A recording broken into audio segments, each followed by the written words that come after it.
Alright guys, so this is a long awaited real talk video.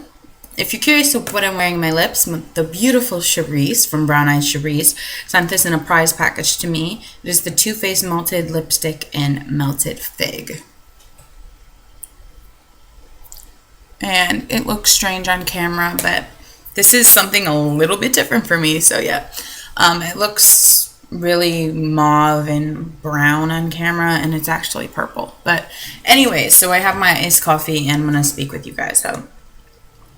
Okay, so I spoke about this a little bit in another video, but a couple Fridays ago, I went out to happy hour, which is something that I used to do quite often, but then it got to be maybe every other 2 weeks, or I would go once a month, or for a while I was going every week, but it slowed down. And I went, and none of my friends wanted to go, so I know like most people at that place, so I was like, oh, I'm just gonna go. I'll go for a little bit. They do a happy hour bingo. They play different songs, and if you hear that song, you cross it off, and you can win a gift card there, and it's a lot of fun. So I went there. I had some beers. This guy I never saw there before sat next to me. Now, mind you, I'm with my boyfriend. I love him. I'm not interested in another man. This guy was cute. I mean, whatever. He knew he was all that, and I think he finally eventually saw, my screen on my phone. That's my man. Long story short, he was talking. He's never been there before. Works down the road. I know people that work at his job.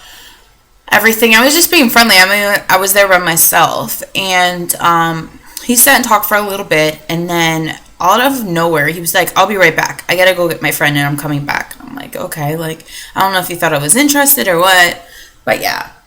So I was there for a while. I played the bingo. It was one of my friend's birthdays, and I went over by her, and I took a tiny bit of champagne. It's not even the real champagne. It's Verity, the malt beverage. I took one sip of that champagne. Don't remember anything after that.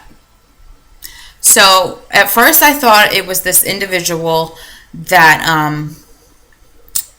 I spoke of, and now I'm starting to realize that I think something was in the champagne. So I was told, don't remember anything from this point, probably about 9 o'clock till I wake up in the hospital about 4 a.m. Don't remember. Oh my gosh, guys, this is so scary. Like, even thinking about it freaks me out. So I guess I went to leave to drive. They stopped me outside. Like I said, they know me there. They were like, we're not letting you drive. We're putting you in a cab. We'll get you Uber. It was like $20 to Uber, I guess, because I was missing $20 out of my wallet, which I saved my life. I saved someone else's life, probably. I saved myself from DUI. All kinds of crazy stuff. I don't even know, like, how it's crazy that I don't remember, but it'll make sense once I continue the story. I don't condone drunk driving in any way. It's not like me. My mom was hit by a drunk driver when I was a month old. If I was supposed to be in the car, thank God my dad decided to stay back from an event they were going to watch me, because my mom was hit by somebody coming 6 lanes across the highway. There's only a middle lane. We don't have medians in that part of Michigan. And they hit my aunt and my mom, and they both had health problems. I'm 30 years old, and they have suffered pretty much every single day of their life since. So I take that very, very seriously. So it was really off. Like, I must have been really off to think that I could even drive. So apparently what happened was the Uber drove me home. And I threw up, I guess, in the Uber. The guy was really nice. He took my phone, and in my favorites, because I have an iPhone, I have my parents, my brother, and my boyfriend, and he called my parents and said, I don't know what to do with her. She threw up. I don't want to just leave her. She can't tell me what apartment hers is, which he should have looked on my ID, it says. He's like, I can't just leave her. What if she throws up? They were worried that I was going to throw up and actually die because I swallowed my own vomit. Sorry if it's disgusting, but it happens. It does. So I was on the phone with my mom, and I guess all I was saying to her is, I'm okay, hun. Don't worry about me. I'm okay, hun. I'm okay, hun. I don't remember trying to leave the cab home, being in the cab, throwing up, calling my mom, talking to my mom for an hour. Then they had the cops come because they didn't know what to do.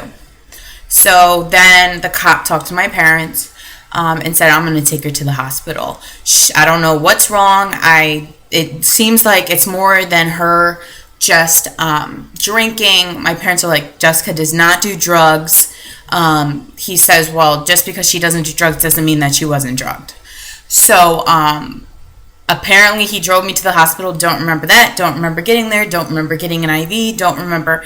I just woke up at like 3:30 in the morning in the middle of a room. Like it wasn't a typical like emergency room. They put me in like a surgical room just by myself on a stretcher. I guess they wanted it to be dark and they wanted me to have my own privacy and just to sleep and not hear noise. And then I woke up and I was like, I gotta go to the bathroom, da-da-da. Where am I? And they were like, you're in da-da-da hospital. I'm like, what? So they told me that, oh, you had a lot to drink. I was like, I had this and I ate there and I didn't drink any more than I ever had before. And I was just like, what? The last thing I remember is just taking a sip of the champagne. They were like, Jessica, your central nervous system was shutting down. It's a good thing that you went home when you did. You stopped drinking when you did. And the cop brought you here. We don't know what would have happened if you would have went into your apartment. That's why you don't remember, because your brain stopped remembering. Like, it didn't have the capacity. Your blood alcohol level was 0.317. 0.317. I don't know about you, but in this state, 0.08 is the legal limit. I was almost 4 times the limit. And it's crazy because I had 5 beers and I had like 2 shots of whiskey in a span of about 4.5, 5 hours. And I ate. So all those beers should have been gone. Like the shots, really, by the time that I had left, should have been gone. Maybe I could have had a beer and a shot in my system. So they said, you also had drugs in your system. I'm like, absolutely. Well, they asked me, do you do drugs? I said, absolutely not. Like, I won't lie, you know, once in a while I have smoked a little marijuana, but I haven't in a very long time, and I really don't see any issue with it, to be honest. I'm sorry if anyone doesn't like that, but I'm not like a smoker or a pothead or anything, but I said, you know, I haven't done that in months. That shouldn't even be on the drug test. They were like, you don't have marijuana on your drug test. You have MDMA and Rufinol. And I was like, okay. Well, the Rufinol, they said, okay, well, somebody roofied you. Okay, awesome. MDMA, pure MDMA, is Molly. I'm sure a lot of you have heard about the drug Molly. People use it recreationally. I don't know how anyone uses that drug recreationally after what I experienced. Pretty much it holds on to the alcohol and stuff in your body and accelerates the toxin part of it, so it makes you so drunk and hold onto the liquor so it won't let you get rid of it. So even though I really hadn't drank, I had all that. So I 31.7% of my blood was alcohol. So they had to flush me out. I had an IV. It's actually still messed up. I must have moved around when they were doing it or something, and they pumped so much fluid through me. It was crazy. To flush my blood out, to flush everything out. And they weren't able to do it. Like, I left at 7 o'clock in the morning. So thank God for that Uber driver. Thank God for the people at that bar. Thank God for the cop. Like, thank God for so many things, because that's the closest I've come to death. And it's scary.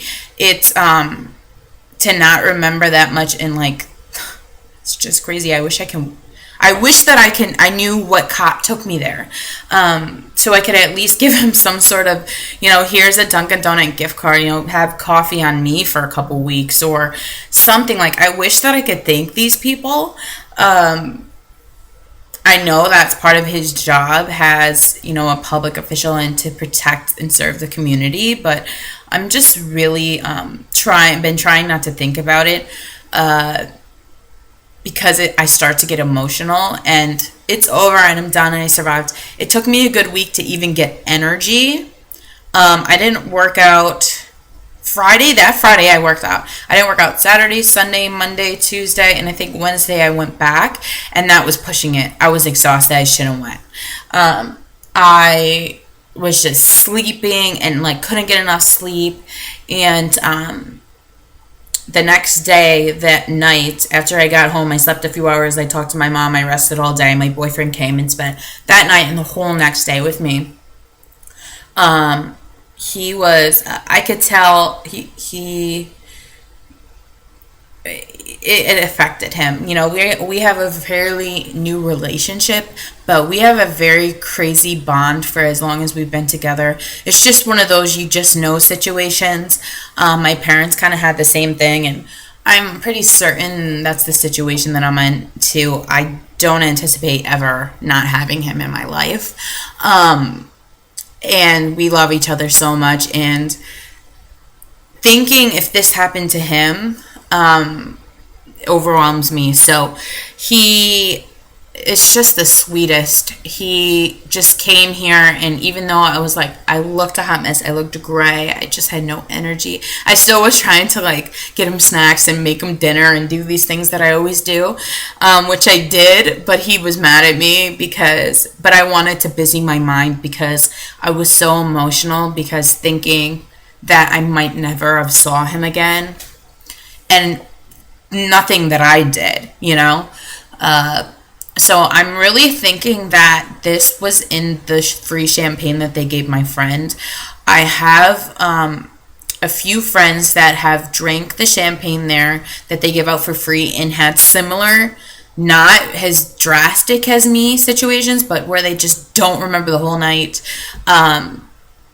You know, they went home and, you know, they weren't sick or anything, but same kind of thing. So I'm thinking of someone that works there that's doing this just for shits and giggles. Sorry for the term, and whatever. And it's just so scary. And it's also taught me how much I really, you know, there's times where I'm like, God, I wish I could have this and this and this. And God, you know, things are so bad. And it's just really taught me gratitude. I've already been reading it in a Simple Abundance book that I've been reading for the last month and learning about gratitude. But this situation itself has just taught me to appreciate what you have. That just my life was almost taken from me so randomly out of nowhere, without my control. And that's reality. That's what can happen to any of us. So I just wanted to do a video on this.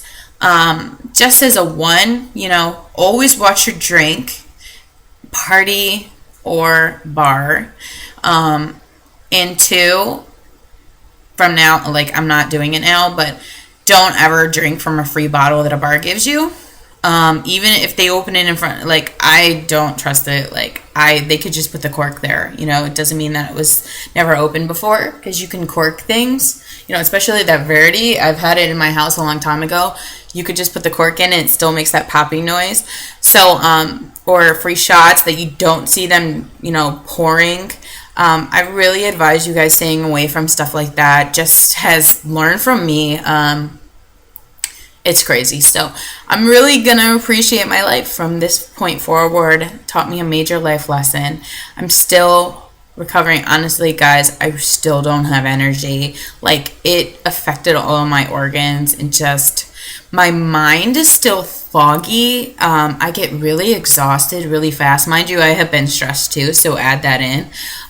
So yeah, scary. So real talk, I was drugged. Terrible. This is a terrible real talk topic, but I hope that someone learns from it. I hope that it just teaches you to sit back and think that, wow, things are so bad, but it could be worse. I'm here. So I love you guys, and you know, I would love to hear any positive things that are happening to you in the comments. Anybody get any promotions, or find any good news, or get any good deals, or let's leave some positive comments on this video. Okay, I'll talk to you later.